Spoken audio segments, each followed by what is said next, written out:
New Zealand மற்றும் USA ICC world cup பயிற்சி ஆட்டம் நடந்துச்சு.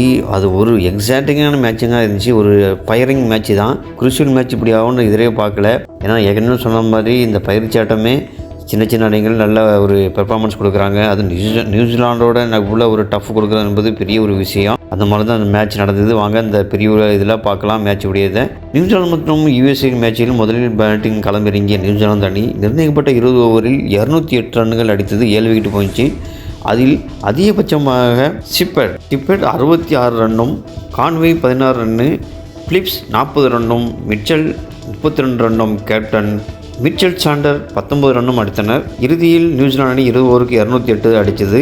அடுத்த களமிறங்கிய அமெரிக்கா மக்கமல்லா மற்றும் க்ளோஸ் ஃபஸ்ட்டு பந்திலே அவுட் ஆகி வெளியேற அதிகபட்சமாக மக்கமல்லா 50 ரன்னும், கேப்டன் பட்டேல் 14 பந்தில் 31 ரன், அது 2 6 3 4 அடங்கும்.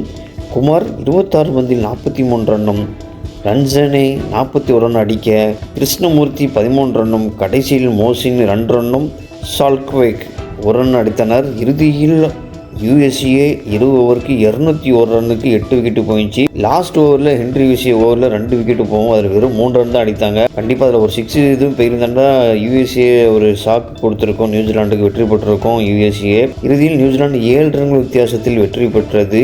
இந்த பயிற்சி ஆட்டமே இவ்வளோ ஒரு குரூஷியலாக இருக்குது. வேர்ல்டு கப் 2022 வேர்ல்டு கப்பு மிகவும் ஒரு அற்புதமாக இருக்கும். என் சேனலில் சப்ஸ்கிரைப் பண்ணாமல் பண்ணிக்கோங்க. வேர்ல்டு கப் வருது. வேர்ல்டு கப் சம்மந்தப்பட்ட வீடியோஸ் சேனலில் வரும், கண்டுகளிங்க. என் சேனலை ஃபாலோ பண்ணுங்கள், சப்ஸ்கிரைப் பண்ணி வச்சுக்கோங்க. தேங்க்ஸ் ஃபார் வாட்சிங்.